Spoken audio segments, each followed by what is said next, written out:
properties of different materials differ from one brand to another, and why they differ?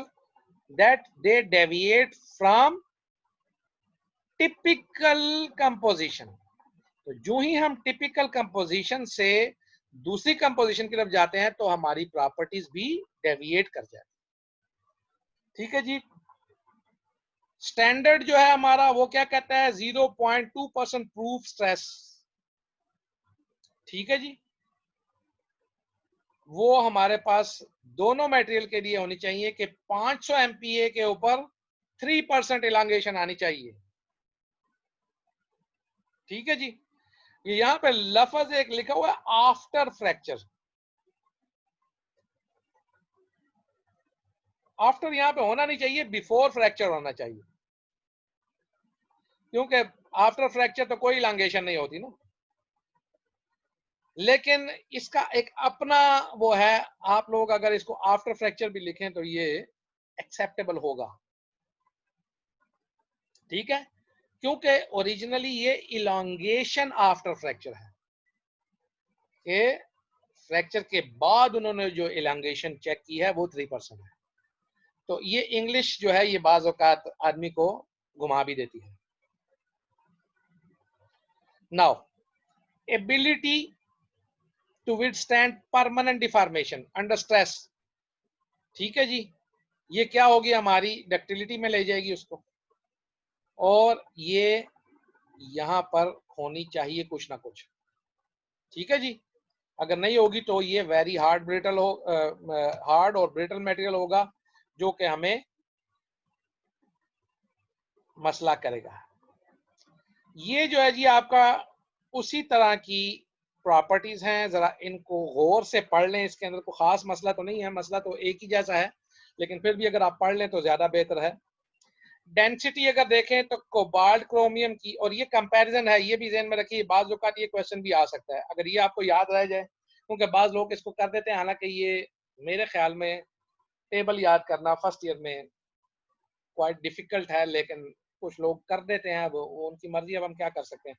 Paper में डाल देते हैं और फिर वो जो आगे पेपर को चलाने वाले हैं वो तो चूंकि टेक्निकल लोग नहीं होते, वो कहते हैं ठीक है जी बस यही होता होगा, और इसमें आके लोग फिर फेल होना शुरू हो जाते हैं। लेकिन इसमें ये ज़हन में रखें कि कोई ऐसी चीज नहीं है कि कोई मुश्किल हो जो आप याद ना रख सकें। डेंसिटी है तकरीबन तकरीबन आधी है, हम पहले बात कर चुके हैं। टाइप 4 गोल्ड अलाई की 15 है, कोबाल्ट क्रोमियम की 8 है। और इससे क्या हो जाता है जी, इसमें जब डेंसिटी कम होगी तो हमने कहा था थ्रस्ट कम होगी, थ्रस्ट कम होगी तो डिफेक्ट ज्यादा आएंगे। तो डिफेक्ट फ्री कास्टिंग जो है वो हमारी कोबाल्ट क्रोमियम अलाई में बहुत मुश्किल होगी। ठीक है जी। हाँ, लेकिन उसका एक फायदा हमें ये होगा, वो क्या होगा कि डेंचर फ्रेमवर्क जो हम बनाएंगे, जो फुल डेंचर होगा या पार्शियल होगा, फ्रेमवर्क हमारा as compare to gold it will be lighter. तो वो मरीज के मुंह के ऊपर ये नहीं होगा कि जी हमने बहुत ही कोई हैवी चीज पहनी हुई है। तो उसके प्रोज एंड कंट्रास्ट दोनों है। इसके बाद फ्यूजन टेम्परेचर आप लोगों को अच्छी तरह से पता है, एक का 1200 1250 से ऊपर है, दूसरे का 900 950 के करीब है, 1500 से 1000 तक इन्होंने रेंज दी हुई है। ठीक है जी। और इसके अंदर फिर हम पीछे की तरफ अगर जाएं तो कोबाल्ट क्रोमियम अलाइज जो है वो हमारा, उसमें हम दो चीजें यूज कर सकते हैं, इलेक्ट्रिकल इंडक्शन फर्नेस और ऑक्सी एसिटाइलिन जो है फ्लेम, और जिप्सम बॉन्डेड मटेरियल इन्वेस्टमेंट इसके अंदर हम नहीं यूज करेंगे। ठीक है जी, समझ आ रही है? Yes sir. चलो अच्छी बात है। अच्छा जी, कास्टिंग श्रिंकेज जो है, अब ये सबसे बेहतर, ये इसके ऊपर मेरी अपने बस क्या बताऊं, बस छोड़ो। कास्टिंग श्रिंकेज गोल्ड का सबसे कम है, 1.4 है। इसका मतलब क्या हुआ कि वो गोल्ड जो है उसकी जो फिट आएगा हमारे पास बिल्कुल एक्यूरेट आएगा, जबकि कोबाल्ट क्रोमियम का हमारे पास कितना है 2.3, उससे दुगना। ठीक है ना जी।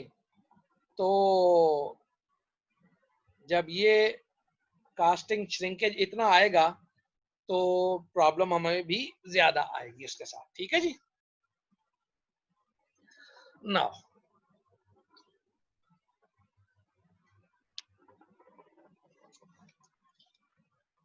कास्टिंग श्रिंकेज को कंपनसेट करने के लिए फिर क्या होगा कि हमें जो इन्वेस्टमेंट मटेरियल है उसकी चॉइस जो है वो हमें बहुत ही एग्जैक्ट रखनी पड़ेगी, क्योंकि वो एक्सपैंड करे, उसके अंदर हाइड्रोस्कोपिक आए एक्सपेंशन या हीट एक्सपेंशन आए, ठीक है, थर्मल एक्सपेंशन जिसको कहते हैं, तो वो उसको कंपनसेट कर सके।